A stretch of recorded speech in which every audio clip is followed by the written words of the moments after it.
To live as a medieval peasant is to live inside a structure you did not design and cannot escape. This man owns no land in the way we would understand ownership. He works it, depends on it, answers to it, and gives a portion of its yield to others who may never touch the soil themselves. His life is governed by daylight, weather, obligation, and authority, not ambition. Days like the one we are about to follow were repeated millions of times across centuries, quietly supporting kingdoms that would later forget who carried them. Today will not be remembered. That is precisely why it matters. He does not wake when he chooses. Morning arrives when it is permitted to arrive, and it announces itself with iron. The church bell begins its swing while the sky is still undecided, its sound rolling outward across fields and roofs with the certainty of something that has never once been ignored. Somewhere inside a low wooden house, that sound settles into a man who is already awake enough to know that pretending not to hear it will change nothing, and tired enough to wish otherwise. He keeps his eyes closed for a moment longer. The house around him holds the night in place. Cold lingers in the air, sharpening the breath. Smoke from the hearth clings to timber and wool, mixed with the earthy scent of straw that has been slept on too many times to count. The mattress shifts beneath him as he moves, answering with a dry rustle, as if it, too, objects to the idea of beginning again so soon. This pause is brief, but valuable. It is the last quiet the day will offer without demanding payment. Around him, the household wakes in fragments rather than all at once. Someone shifts nearby, straw whispering in response. A cough breaks the stillness, pauses, then continues with more conviction. In the corner, an animal moves hooves, scraping softly against the packed earth floor, already alert and entirely unimpressed by bells, history, or human routines. The peasant exhales and sits up. His feet meet the floor, and the floor responds exactly as it always does, cold, uneven, and immediately persuasive. He remains seated for a heartbeat longer, shoulders rounded, allowing his body to negotiate its terms with the morning. His joints protest briefly, then settle into cooperation. This exchange happens every day. It has never been resolved, only repeated. Dressing follows without ceremony. The wool tunic goes on stiff from too many mornings dried beside the fire. The belt tightens with a practiced pull, leather polished smooth by years of the same motion. Shoes slide onto his feet, cracked and thin, offering little comfort but enough familiarity to count as reassurance. Fashion, here, is not expressive, it is durable. There is no mirror, though none would be useful. Nothing about him has changed overnight, and very little is expected to. Outside, the village is already assembling itself into motion. Doors open with soft, familiar sounds. Smoke lifts from hearths in pale strands, rising briefly before dissolving into the cool air. A voice calls out a name, then another, not urgently, simply confirming that others are awake and committed to the same arrangement. The day does not require enthusiasm, only participation. The sky remains unhelpful, pale and cool. It offers no hint of what is coming. It may turn warm later, it may not. The peasant has learned that knowing in advance rarely improves the experience. He steps outside and draws his shoulders in slightly against the chill. The air wakes him more effectively than the bell ever could. He crosses the yard and reaches for the bucket, because mornings here are built on priorities, and animals are very clear about theirs. Water waits at the well, dark and still. He lowers the bucket, hauls it up again, and carries it back, arms tightening with each step. Cold bites at his hands immediately, sharp and insistent, as if to remind him that the day has already begun its negotiations. Animals gather at once, hopeful and entirely convinced that this is an emergency. He pours, refills, and pours again. Grain follows, scattered in practiced arcs. The animals eat as though this were the first time such generosity has ever been shown to them, which is impressive given how reliably it occurs. Memory, one might observe, is a luxury best afforded to those who are not hungry. A fence leans where it should not. He presses it back into place with a stone and his weight, testing it once, then again. It holds. That will be enough. Perfection is rarely required in this life. Persistence almost always is. Hunger arrives quietly, right on schedule. Inside, bread is broken by hand, because knives are reserved for larger problems. Something warm is ladled from the pot, thick, plain, and dependable, in the way food becomes when it is meant to sustain rather than impress. He eats, standing, chewing steadily, eyes already drifting toward the doorway. Sitting would suggest rest. Rest would suggest delay. Neither belongs to morning. He wipes his hands on his tunic, gathers what he needs, and steps back outside. The village is fully awake now, though enthusiasm remains scarce. Neighbors move with purpose, tools lifted from walls, baskets gathered, paths followed without discussion. Mornings are not designed for conversation. The peasant retrieves his tool and turns it once in his hands. The handle is smooth from years of use, shaped subtly by grip and habit, fitting him in a way few things do. It has answered him before. He expects it to do so again. The path to the fields is worn smooth by generations of feet. He joins the small procession heading out, boots finding familiar places in the ground. The air warms slightly as the sun lifts higher, catching on the soil ahead. From here, the fields look unchanged, dark and patient, arranged in long, quiet rows that make no comment on how much effort they are about to require. Walking alongside you, the narrator might gently point out that this is where modern ideas of a simpler time tend to lose their footing. The quiet here is not decorative. It exists to make room for work. At the edge of the field, the peasant pauses. He adjusts his grip, shifts his stance, and lets the weight of the tool settle properly into his hands. The soil before him is cool and dark, still holding on to the night. Shadows stretch long across the ground, retreating slowly as the sun gains confidence. He steps forward and sets the tool into the earth. The sound is dull, solid, and reassuring. The day, now clearly defined, moves forward.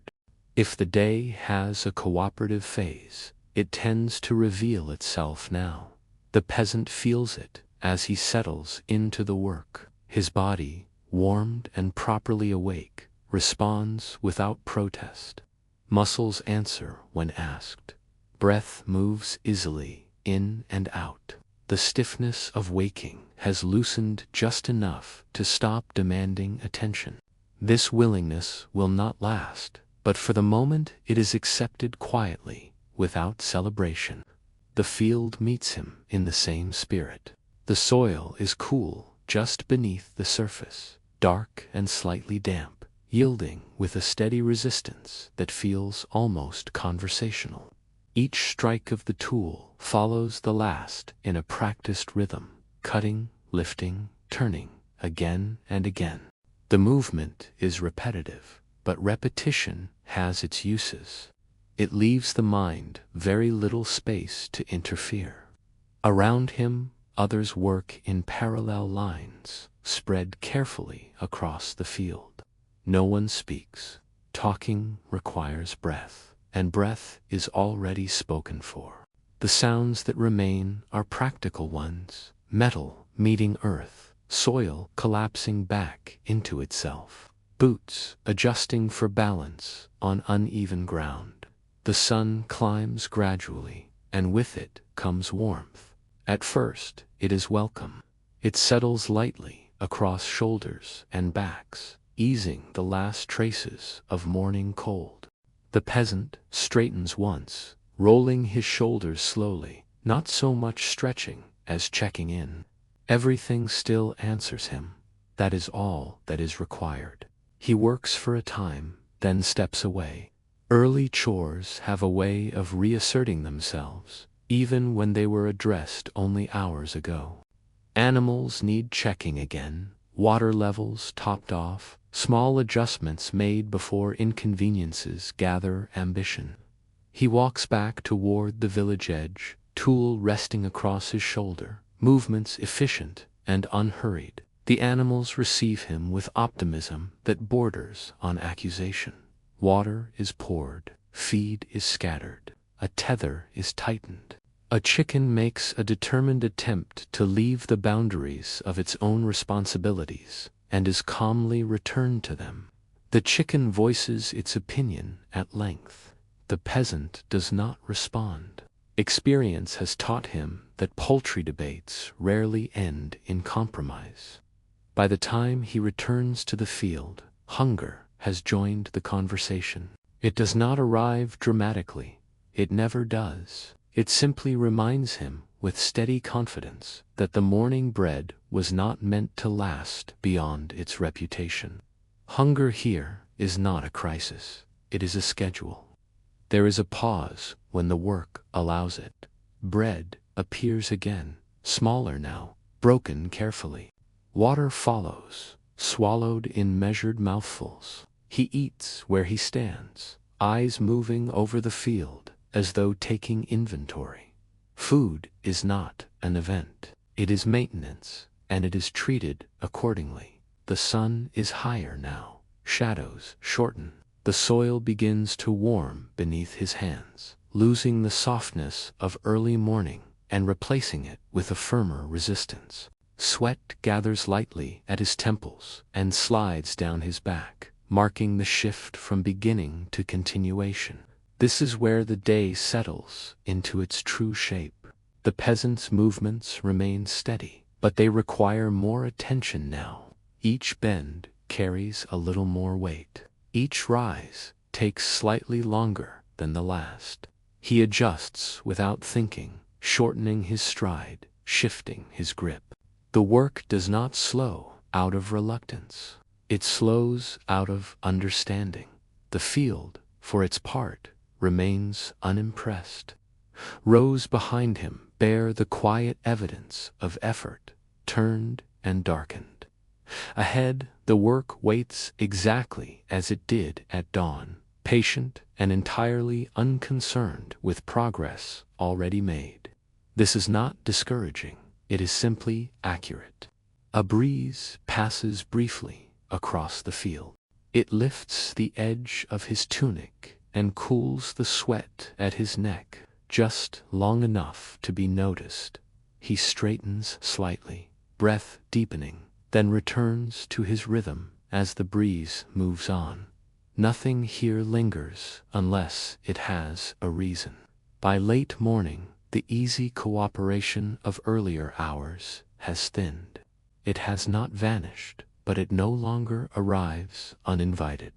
The peasant responds by working more deliberately, placing each strike with care. Hunger presses a little more firmly now, no longer content to wait in the background. He answers it with the last of the bread, eaten slowly, as though stretching time along with food. The field stretches on. The sun holds its place overhead. Somewhere beyond the hedges and lanes, people who will not touch this soil today are already thinking about what it will produce. The peasant does not consider this. The ground beneath him is immediate enough. He pauses briefly, resting his weight against the handle of his tool, wipes his brow, and shifts his stance. For now, the day is behaving as expected. In a life shaped by uncertainty, that alone counts as good fortune. The field is mid-conversation with effort when the interruption arrives. The peasant has settled into the rhythm that carries a body through long hours. Measured strikes, careful footing, breath taken when it can be spared. The soil answers as it has all morning, neither generous nor hostile, simply present. Sweat has found its usual paths. Hunger has been acknowledged and set aside. The day, for all its weight, is behaving predictably. Then the rhythm breaks. It is not announced by sound at first, but by stillness, a pause where there should be motion. Somewhere along the field, a tool stops mid-swing, another follows. The peasant notices it, not because he is looking, but because the absence of movement carries farther than noise ever does. He straightens and looks up at the edge of the field. A small group has gathered where there should be none. Horses stand where horses rarely stand. Their presence alone is enough to alter the air. Leather creaks. A voice carries, not raised, not urgent, but accustomed to being heard. The tax collector has arrived. He is not alone. He never is. Men like this travel with witnesses, papers, and the quiet assurance that they represent something larger than themselves. They do not hurry. There is no need. Time bends more easily when it does not belong to you. The peasant lowers his tool and waits. Others do the same. The field, moments ago busy with motion, settles into an uneasy stillness. No one leaves. No one approaches. Experience has taught them that both movements tend to draw attention, and attention is expensive. The collector steps forward, boots clean enough to make a point of it. He carries parchment rolled carefully in one hand, as though the paper itself holds authority. Names are called, not shouted, spoken clearly, with the confidence that someone will answer. The peasant listens when his name is spoken. He steps out of the line of work without haste. This is not fear. It is recognition. He wipes his hands on his tunic, walks forward, and stops where indicated. The exchange is brief. Questions are asked. Answers are given. Numbers are noted. The collector listens without comment, nodding occasionally, as though agreement and acknowledgement were the same thing. The peasant stands quietly, hands at his sides, eyes lowered, not in submission, but practicality. There is nothing to be gained from meeting authority eye to eye around them. The field waits. Others shift their weight, adjusting stances, pretending not to listen, while listening very closely. The horses flick their tails. One stamps the ground, impatient with a process it does not understand. The collector moves on. Relief does not arrive all at once. It rarely does. It seeps back into the field gradually, as each name is called and accounted for. As the group begins to thin, as horses are turned and led away, when the collector finally leaves, he does so without ceremony. Satisfied enough for now, the field exhales. Tools are lifted again.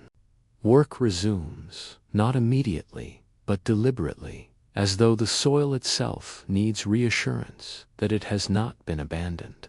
The peasant returns to his row and sets his tool into the ground. The sound is familiar, grounding. The day continues. Something has shifted, though it is difficult to say exactly what.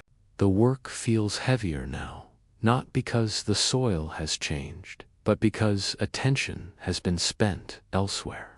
Hunger presses again, more insistent this time, joined by a low, steady awareness of obligation. The peasant adjusts his pace. There is no anger in this, no visible frustration. This interruption was expected, if not scheduled. Authority, like weather, arrives when it chooses. Resisting it does not make it pass more quickly. He works on. The sun holds its place overhead. Sweat gathers again. The rhythm returns, altered but intact. Around him, others settle back into their own patterns. Conversations resumed in silence, shoulders lowering gradually. By the time the field finds its earlier pace, the interruption has already begun to fade. It will be discussed later, briefly, and then replaced by more immediate concerns. For now, it becomes part of the day, folded into it, like everything else that arrives without invitation. The peasant pauses once, resting his weight against the handle of his tool, then straightens and continues. The work remains, and so does the day.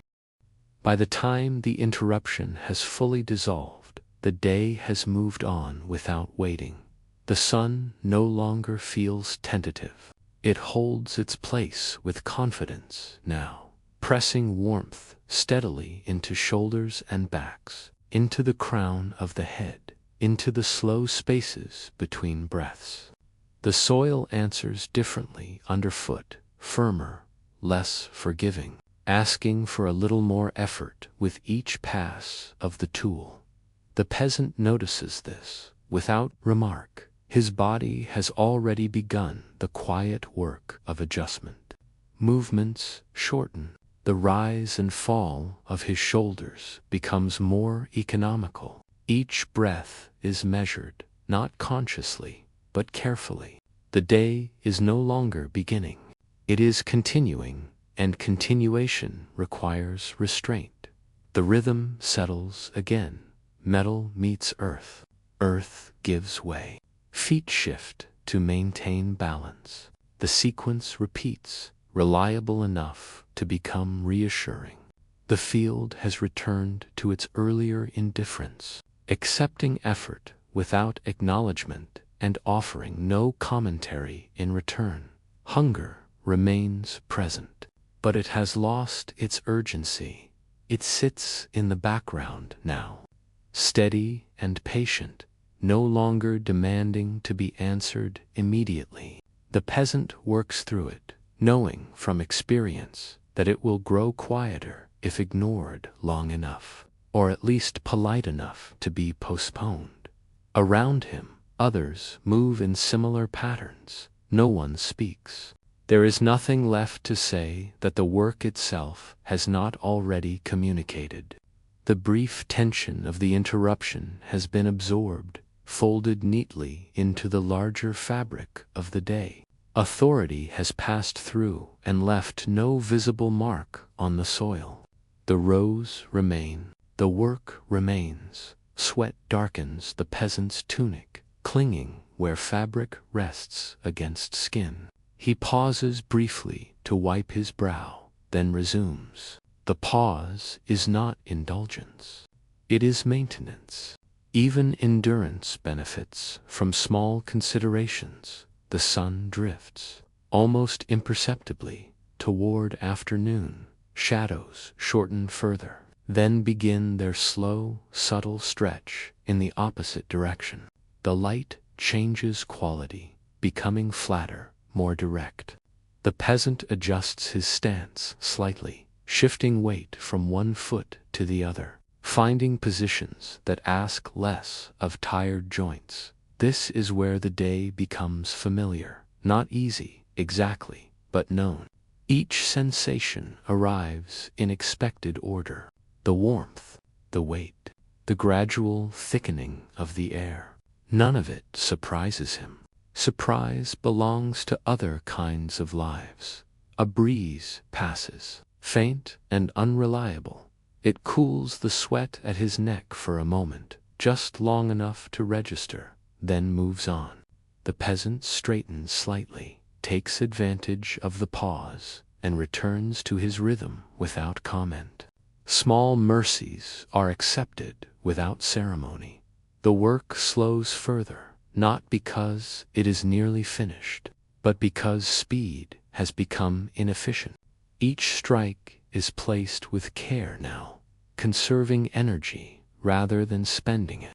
The field stretches on ahead, unchanged and patient, while behind him the evidence of effort gathers quietly. Time behaves differently here. Minutes are not counted. Progress is measured by rows completed, by the gradual shift of light, by the feel of fatigue settling evenly rather than sharply. The peasant works inside this awareness, not rushing toward rest, not resisting the hours that remain. The interruption from earlier no longer occupies his thoughts. It has taken its place among other remembered obligations, filed away to be addressed later if necessary. For now, the ground beneath his feet is more immediate, and immediacy has a way of crowding out everything else. He pauses once more, resting his weight against the handle of his tool, breathing steadily. Then he steps forward again. The field receives him as it always has. The work continues, steady and unremarkable, carrying the day forward without comment or complaint. Evening does not arrive all at once. It eases its way in. The change is first felt rather than seen. The sun lowers enough to take some of its insistence with it, and the warmth that pressed steadily all afternoon begins to lift. Shadows stretch longer now, not in a hurry, but with the patience of something that knows it will have time. The peasant feels the shift immediately. His body responds by asking less.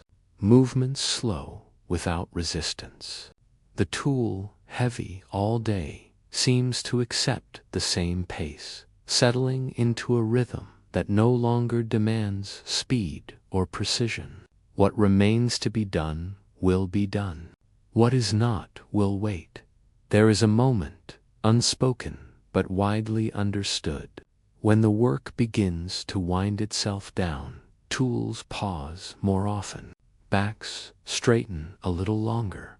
The field, which has taken everything offered to it since morning, finally releases its hold without protest. Rows are completed where they stand, not chased beyond reason. The peasant sets his tool aside and stands still for a moment. It is not rest exactly, but it feels close enough to acknowledge. The weight in his shoulders remains, but it no longer presses forward. The day has taken what it intended to take. He turns back toward the village. The path home feels shorter now, though it is no different than it was in the morning. Familiar ground has a way of compressing distance when effort is finished. Boots find their places without thought. Each step carries him farther from the field and closer to warmth, shelter, and things that do not require bending. As the village comes back into view, it appears softer than it did at dawn. Smoke rises again from hearths, thicker this time, carrying the smell of burning wood and cooked grain. Doors open and close with the easy confidence of routine. Voices drift briefly through open spaces, lower now, quieter, already shaped by evening. The peasant reaches the yard and sets his tool where it will wait for morning. He does this carefully, not out of affection, but habit. Objects that serve well are treated well in return. He stretches his fingers once, rolling them slowly, easing stiffness that has settled in without asking. Inside, the air is warmer. The fire has been coaxed back into life. Its light fills the small space unevenly, softening edges, pulling the day inward. The peasant lowers himself onto a bench, easing down rather than sitting outright, letting his body arrive in stages. Food is prepared without urgency. It is simple, familiar, and dependable. Something is ladled from the pot. Bread is broken again, though this time with less care. There is no need to ration what remains of the day. He eats slowly now, not because the food has improved, but because time has. Each bite is taken without calculation. The warmth spreads gradually, loosening muscles that have held tension since morning. Conversation, if it happens at all, is brief and practical, passing without demand. Outside the village settles, animals quiet. Footsteps grow less frequent. A distant voice carries for a moment, then fades. Somewhere, a door closes and stays closed. The sounds of work give way to the softer language of rest. The peasant rises and moves through the small tasks that remain. Water is set aside. The fire is adjusted. The space is prepared for night, not elaborately, but adequately. Nothing here is designed to impress the dark, only to endure it. As the light fades further, the world outside the walls becomes indistinct. Shapes soften, distances blur. The day, which began with such certainty, now loosens its grip entirely. What remains is warmth, quiet, and the steady reassurance of routine fulfilled. The peasant pauses once more near the hearth, hands resting loosely at his sides. Tomorrow will come. That is understood, for now evening has arrived, and the work of the day has been set down where it belongs. Night arrives without ceremony. There is no signal to mark it, no announcement that the work of the day has officially ended. It simply settles in as the light thins and the edges of things begin to soften. The fire no longer flares. It holds a steady, low glow, enough to matter, and no more than that. Shadows gather in familiar places along the walls, deepening gradually, as though they have always intended to be there. The peasant moves more slowly now, not because he must, but because there is no reason not to. The day has loosened its grip. What remains does not require urgency. He unfastens his belt and sets it aside, places his tunic where it will be easy to reach again. Each movement is deliberate, unremarkable, and known well enough that thought is unnecessary.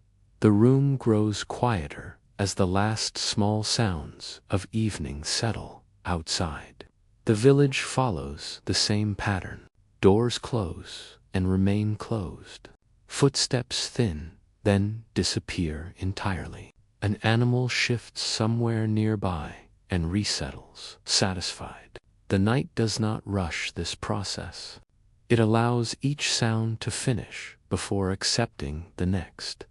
The peasant lowers himself onto the straw mattress. It receives him unevenly, as it always has. There is no attempt at softness here, only familiarity. He adjusts once, then again, shifting his weight until the pressure finds a tolerable arrangement.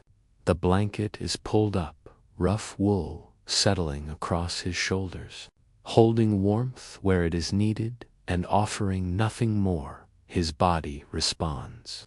Almost immediately, the ache that has carried him through the day does not vanish. It spreads instead, loosening, dulling, becoming less specific. Muscles release their grip gradually, as though uncertain whether they are truly finished. Breath slows. Each rise and fall of his chest becomes quieter, less deliberate, no longer tied to effort. The fire makes a small sound as a piece of wood settles inward. It is brief. It asks for nothing. Darkness gathers fully now, not as weight, but as completeness. The outlines of the room blur and recede. Objects lose their edges and then their presence.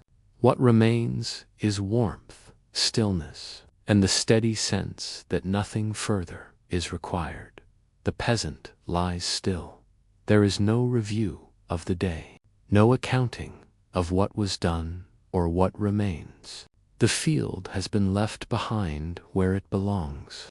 The interruption from earlier has already faded into the same quiet place as yesterday's concerns. Tomorrow exists, but it does not insist on being considered here. There is only the body and the space it occupies. Breath moves in and out, even and unremarkable.